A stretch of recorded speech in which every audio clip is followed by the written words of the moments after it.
దొరుకుతుంది. ఇది బయట దొరికే లౌకికమైనటువంటి జ్ఞానం. కానీ దేవాలయంలో దొరికేది దైవ జ్ఞానం. దేవుని యొక్క వాక్యం ద్వారా మనకు వచ్చేది దైవ జ్ఞానం. దైవ జ్ఞానం ఉండడాన్ని బట్టి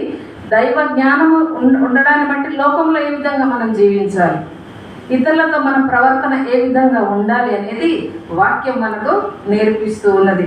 కాబట్టి దేవుడు అనంతమైనటువంటి జ్ఞానం కలిగిన వాడు. మన దేవుడు, మనం ఆరాధించేటువంటి దేవుడు, మన గ్రంథంలో, బైబిల్ గ్రంథంలో ఉన్నటువంటి దేవుడు అనంత జ్ఞాని, సృష్టికర్త అయినటువంటి దేవుడు. ఒక దేశానికి మాత్రమే దేవుడు కాదు, ఒక ప్రాంతానికి దేవుడు కాదు. యేసుక్రీస్తు అందరికీ ప్రభువు అయిన ప్రభువు, ఏలేటువంటి వాడు, ఏలిక.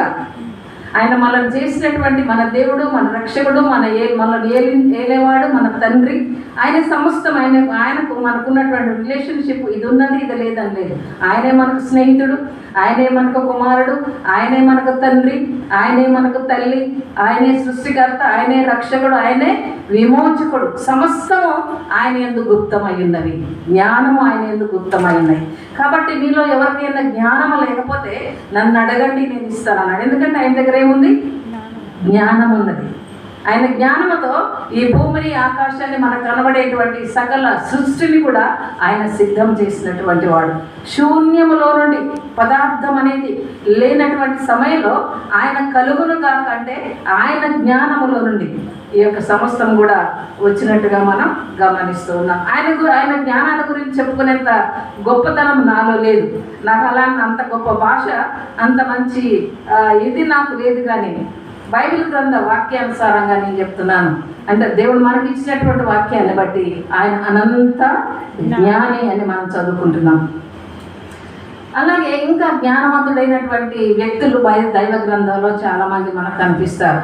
మనం చదువుకున్నటువంటి ఇప్పుడు పాఠ్య భాగంలో నుండి రాజుల మొదటి గ్రంథం 3వ అధ్యాయం 3వ వచనంలో మనకు తెలిసినటువంటి స్టోరీ ఇది.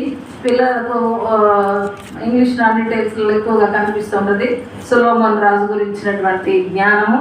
కాబట్టి ఈ ప్రపంచ నలుమూలల ఇంకా దేవుడు చెప్పినటువంటి మాట ఏంటంటే, నీలాంటి వ్యక్తి ఇక ముందు ఉండడు, ఇదివరకు లేడు, ఇక తర్వాత కాలంలో కూడా రాబోడు అన్న విషయాన్ని ప్రభు ఆయనకి ఇచ్చినటువంటి ఆశీర్వాదంగా మనం ఇక్కడ గమనించవచ్చు. ప్రియులారా, ఆయన అడిగినటువంటిది ఏంటి?